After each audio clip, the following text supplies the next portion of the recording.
નમસ્તે વિદ્યાર્થી મિત્રો, કેમ છો બધા? મજામાં ખરું ને? દિવાળી વેકેશનમાં બધાએ ખૂબ ખૂબ મોજ મસ્તી કરી હશે. નવા સત્રની શરૂઆત થઈ ગઈ છે અને આપણે બધા નવા સત્રમાં નવા વર્ષમાં પ્રથમ વખત મળીએ છીએ. ત્યારે સૌપ્રથમ તો તમને બધા વિદ્યાર્થી મિત્રોને મારા તરફથી ખૂબ ખૂબ શુભકામના. નવું વર્ષ તમને ખૂબ સારું ફળ આપે તેવી શુભેચ્છા. એ સાથે આપણે નવા સત્રની અંદર સામાજિક વિજ્ઞાન વિષયમાં નવા ચેપ્ટરની શરૂઆત કરીશું. ચેપ્ટર પહેલું છે અને એ ચેપ્ટરનું નામ છે સામાજિક ધાર્મિક સુધારણા. વિદ્યાર્થી મિત્રો, સામાજિક ધાર્મિક સુધારણા એટલે શું? તો સમાજના જે લોકો છે, આપણો જે સમાજ છે, જે લોકોથી બને છે, બરાબર, તો એ સમાજની અંદર દૂષણો, કુરિવાજો, અંધશ્રદ્ધા, એ બધું જે પેઠેલું હોય છે એને દૂર કરવા માટે જે કંઈ પણ કાર્ય કરવામાં આવે છે એને કહેવાય છે સામાજિક કાર્ય. બરાબર. ધાર્મિક કાર્ય તો આપણને બધાને ઈશ્વર પ્રત્યે શ્રદ્ધા હોય છે, તો એ શ્રદ્ધામાંથી ધીમે ધીમે અંધશ્રદ્ધા તરફ લોકો વળી જાય છે. તો આ જે અંધશ્રદ્ધા વ્યાપે છે, વહેમ પેઠે છે. વહેમ એટલે શું? ઘણી વખત તો આપણે છે કોઈ સારા કામ માટે જતા હોય ને રસ્તામાં બિલાડી છે આપણો રસ્તો કાપે, તો આપણે એમ તરત કહીએ કે બિલાડી આડી ઉતરી તો આપણને અપશુકન થશે, થોડી વાર ઊભા રહી જાઓ. બરાબર. પણ હકીકતમાં આપણે બિલાડીને આડા ઉતરા ન ગણી શકાય ને. તો એક પ્રકારનો વહેમ છે. એવી જ રીતે કોઈ સારા કામ માટે બહાર જતા હોય, કોઈ વ્યક્તિ છીક ખાય તો તરત એમ કહે અપશુકન થાય, હાલતી વખતે છીક ખાધી છે તો થોડી વાર માટે ઊભા રહી જાઓ, અપશુકન થશે. બરાબર. પછી બહાર જતા હોય ને કોઈ આપણને પૂછે ક્યાં જાઓ છો, એટલે તરત આપણે એમ કહીએ કે જો એમને ક્યાં કારો કર્યો, એટલે આપણું કામ સફળ નહીં થાય. ક્યાં કારો નહીં કરવાનું, સીધ જાઓ છો એમ પૂછવાનું. બરાબર. તો આ બધાને શું કહેવાય? વહેમ કહેવાય. બરાબર. તો આવા 19મી સદીની શરૂઆતમાં ભારત દેશની અંદર અંધશ્રદ્ધા, કુરિવાજ, વહેમ, સતી પ્રથા, વિધવા પુનઃ લગ્ન નિષેધ, બાળ લગ્ન, પેટે ચાંદલો કરવો, ઘોડિયા લગ્ન, આવા બધા કુરિવાજો, અંધશ્રદ્ધા, વહેમો છે પેઠેલા હતા.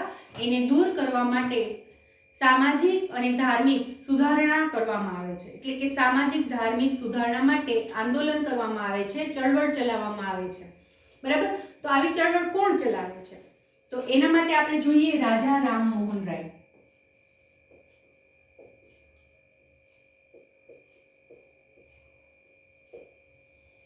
વિદ્યાર્થી મિત્રો, તમે રાજા રામમોહન રાયનું નામ સાંભળ્યું હશે. બરાબર. આ રાજા રામમોહન રાયનો જન્મ ઈસવીસન 1772 બંગાળ ની અંદર હુગલી જિલ્લો આવેલો છે અને આ હુગલી જિલ્લાનું એક ગામ રાધાનગર અને ત્યાં એક બ્રાહ્મણ પરિવાર રહેતો હતો. એ બ્રાહ્મણ કુટુંબમાં રાજા રામમોહન રાયનો જન્મ થાય છે.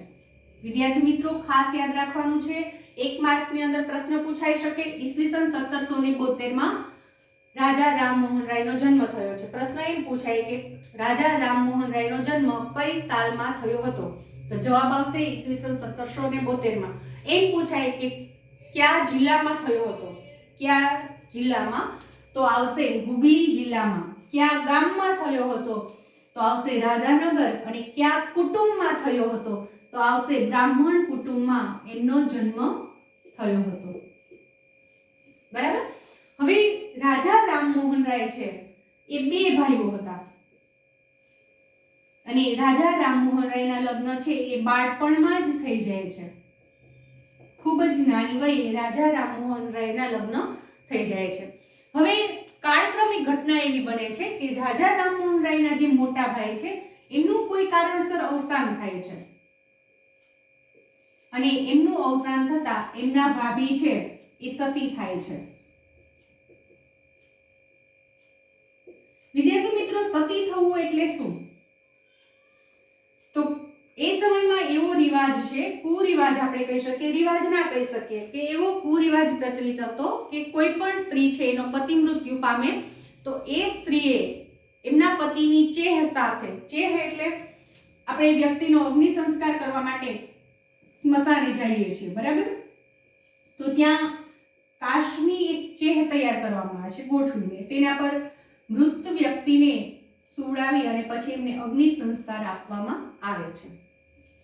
તો આવી જે સ્ત્રી હોય છે, એમનો પતિ મૃત્યુ પામે એટલે એ સ્ત્રી, વિધવા સ્ત્રીએ એમના પતિનું માથું છે પોતાના ખોળામાં લઈ અને ચેહ પર બળીને ભસ્મ થવું, એને કહેવાય છે સતી પ્રથા. ચિતા પર જીવતા જ પોતાનો પ્રાણ છે ત્યાગી દેવો પોતાના પતિની સાથે. તો આવી રીતે રાજા રામમોહન રાયના મોટા ભાઈનું અવસાન થતા એમના ભાભી છે સતી થાય છે અને આ ઘટના છે રાજા રામમોહન રાયના માનસ પર ખૂબ જ ઊંડી અસર કરે છે. એમને હચમચાવી મૂકે છે કે જે વ્યક્તિ જીવતી છે એને ખરેખર પોતાનું પ્રાણ છે ત્યાગી દેવાનું, અને એક દિવસથી રાજા રામમોહન રાય આ સતી પ્રથાનું જે દૂષણ આપણા સમાજની અંદર વ્યાપેલું હતું એ દૂષણને દૂર કરવા માટેનો મનોમન સંકલ્પ કરે છે અને એ માટેના પ્રયત્ન શરૂ કરી દે છે. બરાબર. તો રાજા રામમોહન રાય એ પોતે આવી ધાર્મિક સામાજિક જે સુધારણા છે એ કરવા માટેના ઉગ્ર કાર્યક્રમો પણ કરે છે, ચળવળ પણ ચલાવે છે, આંદોલન પણ ચલાવે છે. જ્યાં જ્યાં જરૂર જણાય ત્યાં ત્યાં એમણે પોતાના પ્રવચન પણ આપેલા છે. વિદ્યાર્થી મિત્રો, જ્યારે સમાજની અંદર કોઈ એક સારું કામ કરવું હોય તો કોઈને કોઈ વ્યક્તિએ આગળ આવવું જ પડે છે. તો ભારત દેશની અંદર પણ આવા બધા જે દૂષણો પ્રવેશેલા હતા એમાંથી લોકોને બહાર કાઢવા માટે જે આગેવાની લે છે એવા એક વ્યક્તિ રાજા રામમોહન રાય, અને જેને આપણે કહી શકીએ કે એ વ્યક્તિ સમાજ સુધારક હતા. શા માટે સમાજ સુધારક કહી શકીએ? તો કે ભારત દેશની અંદર જે આવા સતી પ્રથાના, વિધવા પુનઃ લગ્ન નિષેધ, બાળ લગ્ન, ગોળિયા લગ્ન, આવા જે કુરિવાજો પ્રવેશેલા હતા એમાંથી બહાર કાઢવા માટે, લોકોને જાગૃત કરવા માટે પ્રયત્ન કરે છે. લોકો સુધી નવા વિચારો છે પહોંચાડે છે અને એના માટેથી જ આપણે એને સામાજિક સુધારક કહી શકીએ. બરાબર. રાજા રામમોહન રાય ફક્ત એટલું જ નહીં, પ્રવચનો આપ્યા અને ઉગ્ર આંદોલન કરે એટલું જ નહીં, એમણે પોતાના વિચારો ઘરે ઘરે પહોંચે એના માટેથી ઈસવીસન 1821 બંગાળમાં સંવાદ કૌમુદી અને ઈસવીસન 1822 મીરાત ઉલ અખબાર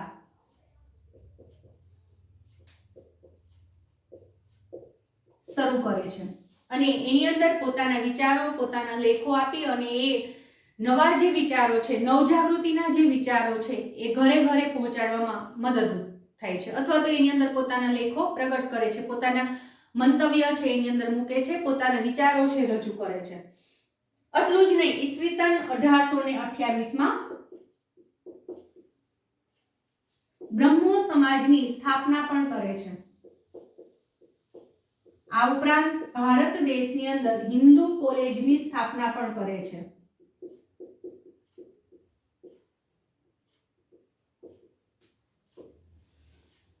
લોકોને જાગૃત કરવા માટે, લોકોના વિચારોની અંદર પરિવર્તન આવે, નવા વિચારોને, નવો જે પ્રવાહ છે એને સ્વીકારે એના માટેથી રાજા રામમોહન રાય છે ખૂબ સારું કામ કરે છે. આ ઉપરાંત એમણે જ્યાં જ્યાં જરૂર જણાય ત્યાં ત્યાં અંગ્રેજ જે અધિકારીઓ છે એમની સામે પોતાના વિચારો પણ રજૂ કર્યા છે. એમને સ્ત્રી સ્વાતંત્ર્ય, વ્યક્તિ સ્વાતંત્ર્ય, વાણી સ્વાતંત્ર્ય અને કારોબારીથી ન્યાયતંત્રને અલગ રાખવા માટે અંગ્રેજ સરકારને અથવા તો બ્રિટિશ સરકાર આપણે કહીએ એમને ભલામણો પણ કરેલી છે. અને આ જે સતી પ્રથાનો કુરિવાજ છે એ નાબૂદ કરવાની અંદર એમને સફળતા પણ પ્રાપ્ત થાય છે. ઈસવીસન 1829 વિલિયમ બેન્ટિક નામની વ્યક્તિ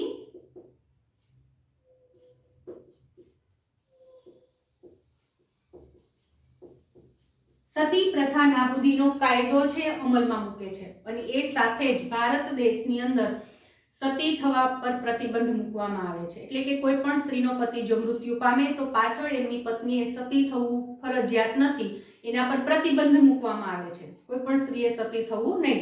તો ઈસવીસન 1829 ની અંદર ગવર્નર વિલિયમ બેન્ટિક દ્વારા એ કાયદો છે અમલમાં મૂકવામાં આવે છે. આ ઉપરાંત રાજા રામમોહન રાય 19મી સદીમાં ભારતની નવજાગૃતિ માટેની સામાજિક, ધાર્મિક અને રાજકીય ચળવળનો પાયો નાખ્યો છે એમ પણ કહી શકાય. અને આ ઉપરાંત રાજા રામમોહન રાય એમને દિલ્હીના બાદશાહ છે, પોતાની દિલ્હીના બાદશાહ જે હતા એ સમયે એમણે પોતાની જાગીર એટલે કે પોતાની મિલકત બાબતે ઈસવીસન 1830માં બ્રિટિશમાં બ્રિસ્ટોલ મુકામે પોતાની મિલકત બાબતે એમને મોકલે છે બ્રિટિશમાં, બરાબર, એટલે કે ઇંગ્લેન્ડમાં મોકલે છે 1830માં એમની જાગીર બાબતનો કેસ લડવાનો હશે, મિલકત બાબતનો કેસ લડવાનો હશે. તો રાજા રામમોહન રાય ઈસવીસન 1830માં બ્રિટિશ મુકામે જાય છે અને ઈસવીસન 1833માં બ્રિસ્ટોલ મુકામે રાજા રામમોહન રાયનું અવસાન થાય છે, એટલે કે રાજા રામમોહન રાય છે મૃત્યુ પામે છે, બરાબર. તો રાજા રામમોહન રાય જેમણે ભારત દેશના લોકોને અંધશ્રદ્ધા, વહેમ અને કુરિવાજમાંથી બહાર લાવવા માટે ખૂબ સારા પ્રયત્ન કરેલા છે. ત્યાર પછી આપણે નેક્સ્ટ જોઈએ દયાનંદ સરસ્વતી. એમનું નામ પણ વિદ્યાર્થી મિત્રો આપણે બધાએ સાંભળ્યું જ હશે. અને દયાનંદ સરસ્વતી એ તો આપણા ગુજરાતના જ વતની અને સૌરાષ્ટ્ર, એ સમય અત્યારે સૌરાષ્ટ્રની અંદર આપણે વિભાગ થઈ ગયા છે, પણ એ સમયે દયાનંદ સરસ્વતીનો જન્મ જે જગ્યાએ થયો એ આખો પ્રાંત છે સૌરાષ્ટ્ર જ ગણાતો, બરાબર. અત્યારે એ જે ભાગ જ્યાં દયાનંદ સરસ્વતીનો જન્મ થયો હતો એ ભાગ છે એને સૌરાષ્ટ્રની અંદર ગણવામાં આવતું નથી, બરાબર. તો દયાનંદ સરસ્વતી વિશે આપણે જોઈએ.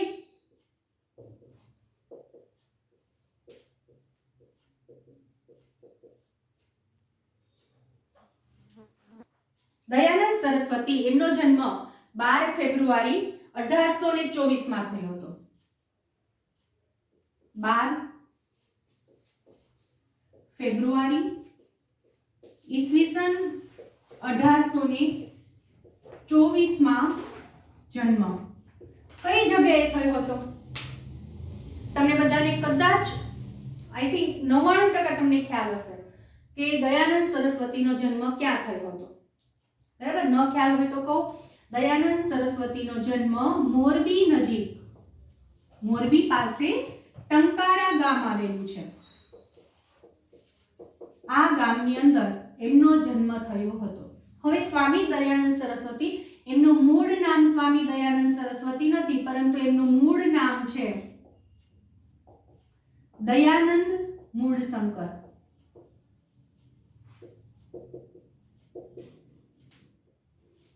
સ્વામી દયાનંદ વિશે, સ્વામી દયાનંદ સરસ્વતી વિશે એવું માનવામાં આવે છે કે સ્વામી દયાનંદ સરસ્વતી નાનપણમાં જ યુવાવસ્થામાં પ્રવેશ કરે એ પહેલા જ ગૃહ ત્યાગ કરીને સત્યની શોધમાં નીકળી ગયા હતા. શા માટે?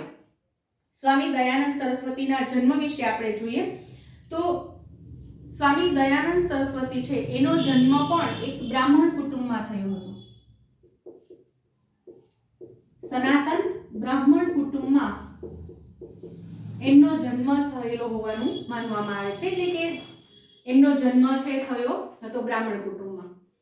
હવે એમના જે પિતાજી છે એ સમયે જાગીરદાર એટલે કે ખૂબ મોટા, જેને આપણે જેમની પાસે જમીન વધારે હોય એવા જમીનદાર ગણાતા. ખૂબ એમની પાસે જમીન હતી, મોટા જમીનદાર હતા. એ ઉપરાંત એ કર ઉઘરાવાનું, સરકાર માટે કર વસૂલ કરવાનું કામ પણ કરતા હતા, એટલે કે ખૂબ સારા કુટુંબમાં એમનો જન્મ થયો હતો. અને એમના જે પિતાશ્રી છે એમને દયાનંદ સરસ્વતીને એજ્યુકેશન આપવા માટે, શિક્ષણ આપવા માટે 5 વર્ષની ઉંમરમાં જ એમને શિક્ષણ આપવાની શરૂઆત કરવામાં આવે છે. અને એમને વેદાંતનું શિક્ષણ મળે એના માટે દયાનંદ સરસ્વતીને વેદાંતનું શિક્ષણ આપવા માટે 4 બ્રાહ્મણની નિમણૂક કરવામાં આવે છે. અને ખૂબ સારું શિક્ષણ પણ દયાનંદ સરસ્વતી પ્રાપ્ત કરે છે. ખાસ વસ્તુ કે દયાનંદ સરસ્વતી એ શૈવ સંપ્રદાયના હતા, શૈવ સંપ્રદાયમાં માનતા હતા, એટલે કે શિવજીમાં માનતા હતા. હવે એક વખત એમના પિતાજી એમને કહે છે કે આજે શિવરાત્રી છે, શિવરાત્રીનો સમય હતો, તો એના માટે આપણે વ્રત અને ઉપવાસ રાખવા જોઈએ અને શિવજીની પૂજા કરવી જોઈએ. એટલે આખો દિવસ દયાનંદ સરસ્વતી છે વ્રત રાખે છે, ઉપવાસ રાખે છે અને સાંજે બધા છે શિવ મંદિરે પૂજા કરવા માટે જાય છે. મધ્યરાત્રિનો સમય થયા પછી એ બધા પૂજા કરવા ગયા હોય મંદિરમાં, બધા ઊંઘી જાય છે, પરંતુ દયાનંદ સરસ્વતી છે જાગતા હોય છે અને પોતે જોવે છે કે મધ્યરાત્રિના સમય પછી બધા ઊંઘી ગયા પછી ઘણા બધા ઉંદરો છે શિવલિંગ પર આટા મારી રહ્યા હતા, દોડાદોડી કરતા હતા અને શિવજીને જે ભોગ, જે પ્રસાદ અર્પિત કરેલો હતો એ પ્રસાદ એ આરોગતા હતા. અને દયાનંદ સરસ્વતીને એમ થાય છે કે જે શિવ પોતાના પ્રસાદની, પોતાના ભોગની રક્ષા કરી શકતા નથી તો એ વ્યક્તિ આપણી રક્ષા શું કરશે? એટલે ઈશ્વર પ્રત્યેથી એમને નફરત નથી કે ઈશ્વર પ્રત્યેથી એમની જે શ્રદ્ધા છે એ નથી ડગી, પરંતુ જે આપણે મૂર્તિ પૂજા કરીએ છીએ, શિવલિંગની પૂજા એટલે મૂર્તિ પૂજા, એ મૂર્તિ પૂજામાંથી એમનો વિશ્વાસ ઉઠી જાય છે અને એવું કહે છે કે મૂર્તિ પૂજા ખરેખર હોવી જોઈએ નહીં. જો મૂર્તિ છે પોતાના ભોગની રક્ષા નથી કરી શકતી તો એ જ મૂર્તિ આપણી શું રક્ષા કરવાની છે? એટલે મૂર્તિ પૂજામાંથી એમનો જે શ્રદ્ધા છે એ શ્રદ્ધા ઉઠી જાય છે અને એ પોતે જ એકલા ઘરે પાછા આવી જાય છે અને ત્યારથી એમને ધીમે ધીમે આપણા જે સમાજની અંદર આવા જે દૂષણો પેઠેલા હતા, જે અંધશ્રદ્ધા કહી શકીએ, અંધશ્રદ્ધા પેઠેલી હતી, એમાંથી બહાર લાવવા માટે પ્રયત્ન કરે છે અને ખૂબ જ નાની ઉંમરમાં એટલે કે ઈસવીસન 1846માં ગૃહ ત્યાગ કરે છે.